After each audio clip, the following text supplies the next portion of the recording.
Mr. President, I just have a simple question for you. It looks like you have selective amnesia. Do you remember you saying these words? If government is going to engage in acts of lawlessness, in assault against its own citizens, what business do citizens have respecting the law if government itself has decided to break the law? Yes, why would the citizens of Kenya trust a government which is so pathetic, so shambolic, so evil? Imagine a government that is killing its own citizens. Then you have the audacity to come and threaten Kenyans that if you can't live in Kenya, then we can't live in Kenya. Who are you? Do you think this is your private land back in Sugoi? Please, don't try and say that again. And if there is no country for William Ruto, there is no country for you. You know, so no. So let's. Don't act like a tough guy, Mr. President. One thing you need to know, even if you go 100 years from now, do you think that Kenya will stop because you are very old, or maybe you are gone to the afterlife? Just make it make sense. You think that we need you. I'm sorry to announce this to you. Kenyans doesn't need you. We don't need you and we don't want you. Just know, even if you say truth arm, or maybe you say Wan-Tam, or it doesn't matter to you, whatever it is, just know Kenyans are tired of you and we don't want anything about you. In fact, we will erase every single detail about you in the Kenyan history. Do you understand, Mr. President? And they have talked something about Wan-Tam. And they have said Ruto must go. Those are the things I have listened to. You know?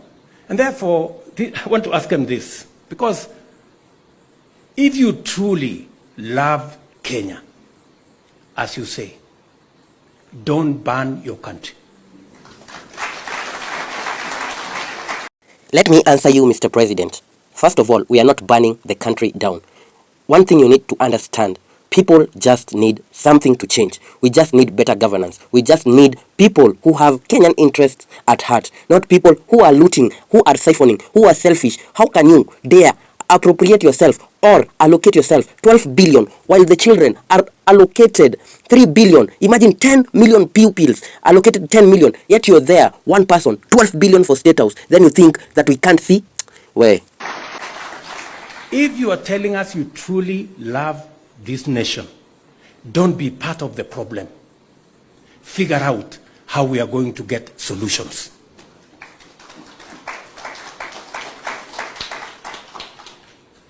If you hate the leaders,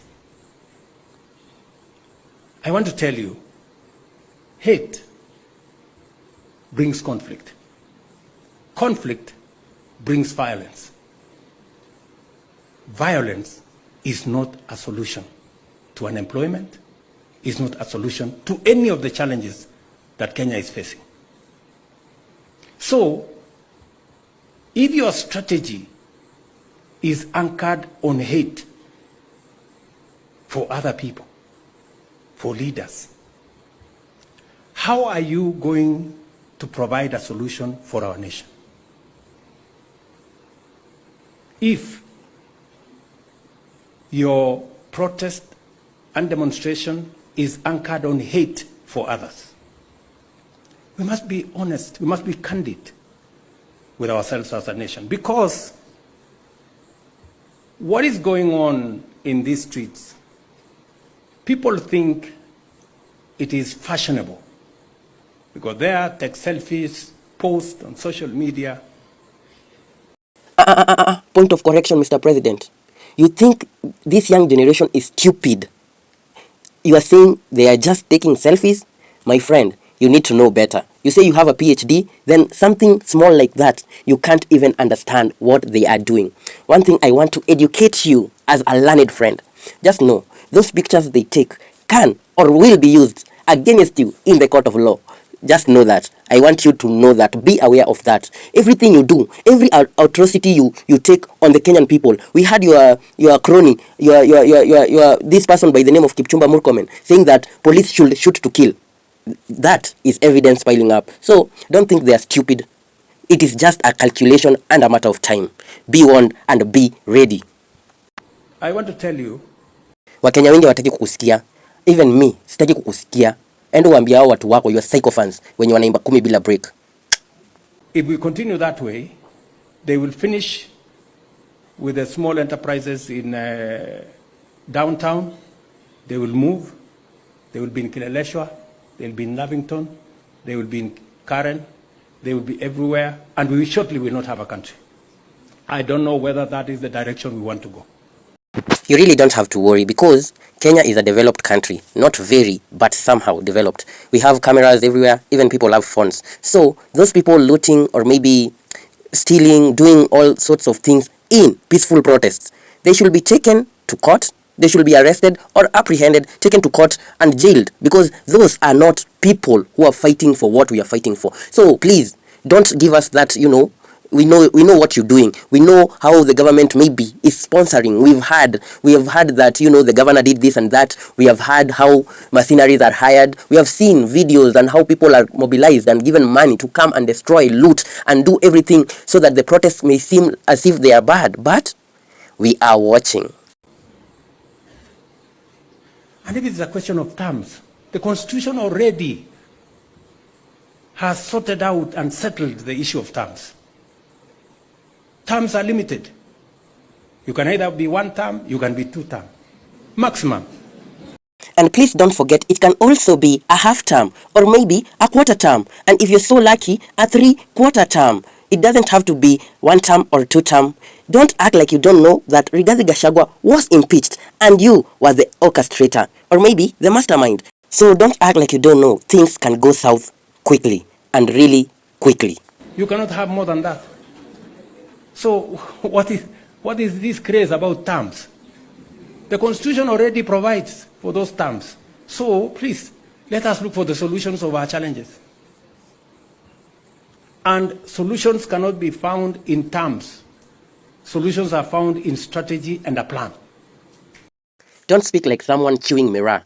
We have had enough of your stories and your lies. Please go and check your manifesto and tell Kenyans what you have done so far. And don't tell Kenyans that affordable housing can be done by a private investor in less than 2 days. So please, just talk to yourself. And to my fellow Kenyans, my name is Anonymous Whistleblower. Please like, share, and comment. Most importantly, subscribe. And if it is Ruto must go, tell me how you want me to go. What? I mean, let's be honest with ourselves. What do you mean? What do you mean by Ruto must go? How do I go? Because we have a constitution in place, dear people, right? Yes. If you want Ruto to go, please, my simple advice to you, look for a better plan. Convince the people of Kenya that you have a better plan. This one of mine has created 250,000 jobs in the housing sector. Look for one that creates 500,000. This one of mine, I have brought down the cost of unga from 240 to 160. Look for one that brings it to 50. Violence will not. Anarchy will not. It will not sort out our country. Let us not fool ourselves. So, let's be honest to one another. I have listened to what these people are saying. So, if you want Ruto to go, please, do the honorable thing, Develop a better plan than the one I have. Yes.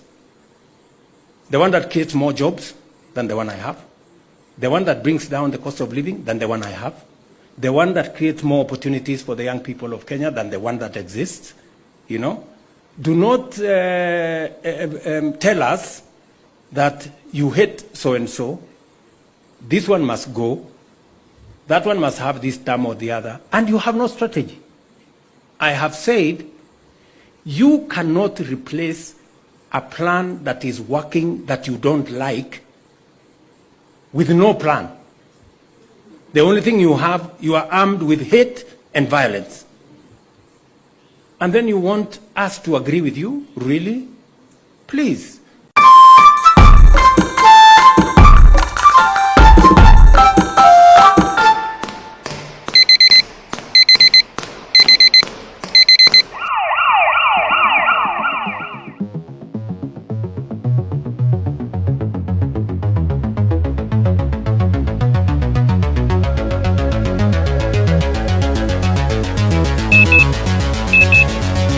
Stand by in 3, 2, 1, go.